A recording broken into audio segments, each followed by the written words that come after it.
Cleveland Classic Cinema. Tonight's movie is 1947's Heidi-Ho, directed by Josh Binney.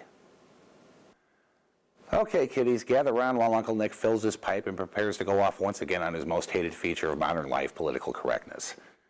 I have to warn you that this particular rant is going to be all over the place, but in the end, it's all going to come together. So let me begin with some history.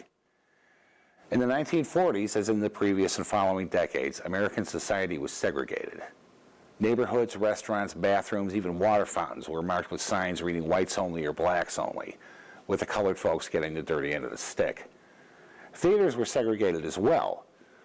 While the so-called black theater showed Hollywood movies, there was a market and a demand for movies featuring black performers in roles better than the ones they were relegated to in mainstream movies, those being manservants, chauffeurs, or the classic feet do your duty type roles. To meet these demands, the Poverty Row Studios created what were referred to as race movies. Now, race movies were not limited to films with all-black casts like 1937's Harlem on the Prairie, which was a Western starring singer Herb Jeffries, one of the more prominent black stars of his day. They were made for immigrants of all nationalities, and interestingly, they were full of ethnic stereotypes, some much more than others. They were, nonetheless, tremendously popular with the target audiences, who were apparently adult enough to recognize the humor inherent in what today is considered shameful. Something people today should realize is that stereotypes, although they are often taken to ridiculous extremes, have a basis in fact. Like it or not, this is true of every stereotype there is, from black to Jewish to Italian to Oriental and beyond. Now, I imagine there are going to be a whole lot of people out there that are not real happy with what I just said.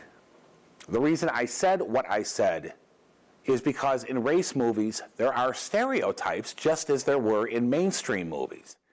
They weren't quite as obvious, of course, but they are there.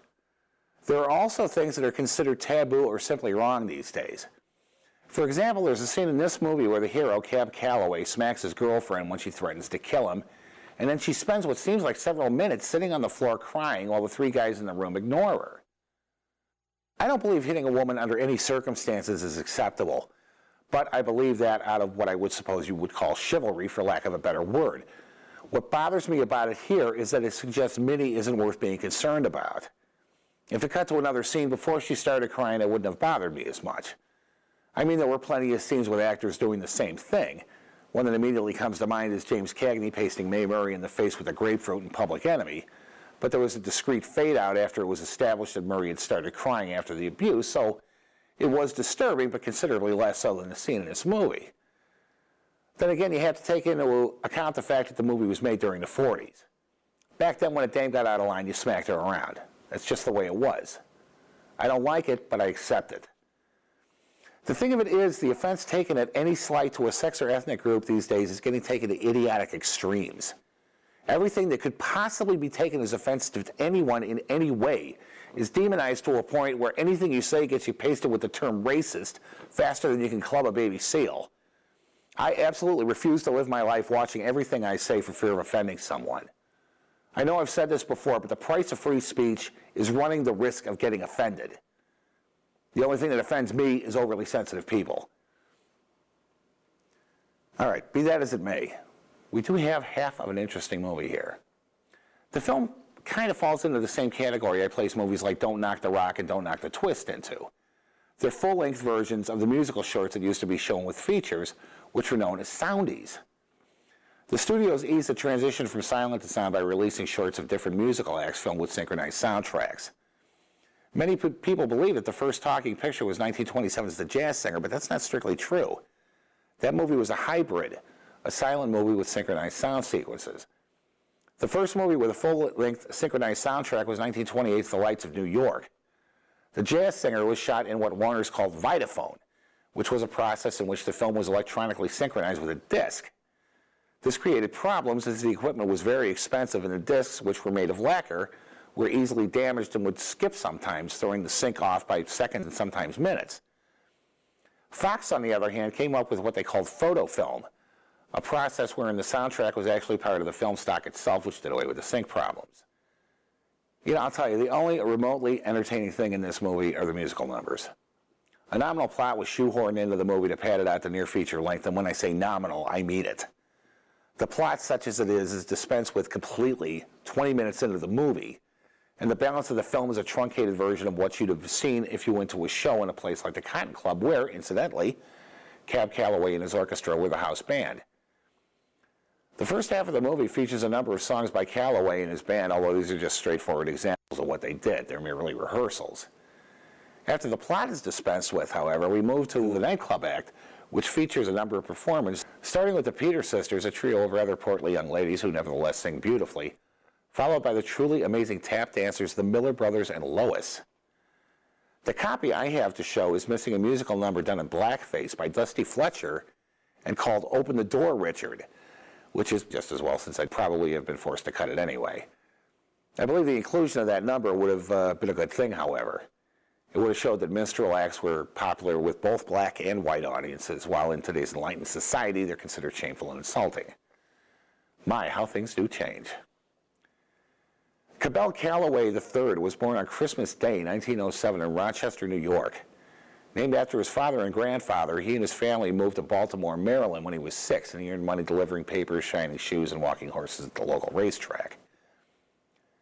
His parents hoped that he would become a lawyer, but by the time he had graduated high school, Cab decided he wanted to become an entertainer. Taking a page from his older sister Blanche, who was a singer in an all-African American show called Plantation Days in Chicago, he learned to play the drums and eventually joined the cast of his sister's show. From there, he fronted an 11-piece orchestra known as the Alabamians, and his career began to take off. Now, the way he conducted the band was the key to his success. He knew instinctively how to bring out the best in musicians and rev the audience up at the same time. A gig at the Savoy Ballroom in New York City was a failure, however, and depressed, Cab quit the Alabamians and got a part in a show called Connie's Hot Chocolates. Irving Mills, a Broadway manager, was impressed with young Calloway and encouraged him to front another band. He joined a group called the Missourians, and they landed a gig at New York's Cotton Club, a nightclub that featured the best African-American acts in the country, including Duke Ellington, Count Basie, Bessie Smith, the Nicholas Brothers, Nat King Cole, and Louis Armstrong, among many others. Calloway would hit the stage in a white tux with tails, his hair combed neatly back on his head, but when the music started, he began to wave his arms and shake his head wildly. His hair, which was long for the 1920s, would fall and flip as he strutted around the stage, singing in his amazing, powerful voice. He wasn't one to hog the spotlight, however, often stepping aside to let members of his orchestra take solos. One night, he was performing a song on the radio and spaced out on the lyrics, so he began to scat. He remembered That's How Minnie the Moocher was written. I forgot the lyric to another song that I was doing, and I put in Skatee to Be and the Heidi Hoes, and it became very effective. And then I sat down and wrote Minnie the Moocher. During the 40s, Cab and his band were frequent guests on many radio programs and performed almost constantly on Armed Forces Radio. They were what Cab called high times. He made in excess of $200,000 a year, and that was in 1940 dollars. His band had 7 changes of uniform for shows, and Cab paid for all of them, including dry cleaning. Their shoes were their responsibility, however. If they weren't shined for each show, Cab fined them $25. In 1948, Cab broke up his big band as musical tastes had changed from swing to bebop and formed a smaller band known as the Cavaliers. Television offered new work, and in 1952, the U.S. State Department revived George Gershwin's play Porgy and Bess for a world tour. Gershwin spent a lot of time at the Cotton Club and had based the character of Sport and Life on Calloway and offered Cab the role. He accepted and went on to appear in many more Broadway shows, including Hello, Dolly with Pearl Bailey in the title role, and The Pajama Game with Barbara McNair. Cab didn't try to perform rock and roll, saying, "Some of it's okay, though I don't like all that amplification." Those Beatles did some great things. He continued to perform for the rest of his life, his last film appearance being in 1980's The Blues Brothers, in which he performed his classic Minnie the Moocher. During the 40s, they used to say that I had 40 suits and 40 pairs of shoes, he remembered. It ain't true. I had 50 suits and 50 pairs of shoes and 50 pairs of pearl gray gloves, too. They used to say that I got arrested twice a month for speeding on the New Jersey Turnpike. That's a lie. Brother, I own the New Jersey Turnpike, and I used to run that big old Lincoln through the Holland Tunnel and over the Jersey Meadowlands like there was no tomorrow. They used to say I had a beautiful woman in every city and town in the country. Shoot, I had 2, one for rainy days and one for sunny days. They say I've had and lost millions of dollars. Buddy, they haven't stopped counting yet. Women, horses, cars, clothes. I did it all. And you know what that's called, ladies and gentlemen? That's called living. Cab Calloway died from complications of a stroke on November 19, 1994. He was 86. The best thing about Heidi Ho is, of course, the part where you get a taste of what seeing Cab Calloway's show was like. The plot is a throwaway, to tell you the truth, and is so much of a throwaway that it's actually laughable. Ordinarily, I wouldn't give away major plot points, but the story here is so much of an afterthought that telling you the entire thing won't spoil your enjoyment of the movie, so here goes. Cab Calloway plays a semi-struggling musician with a girlfriend named Minnie and a new manager named Nettie. Minnie is a streetwise dame and Nettie is an educated, erudite young lady.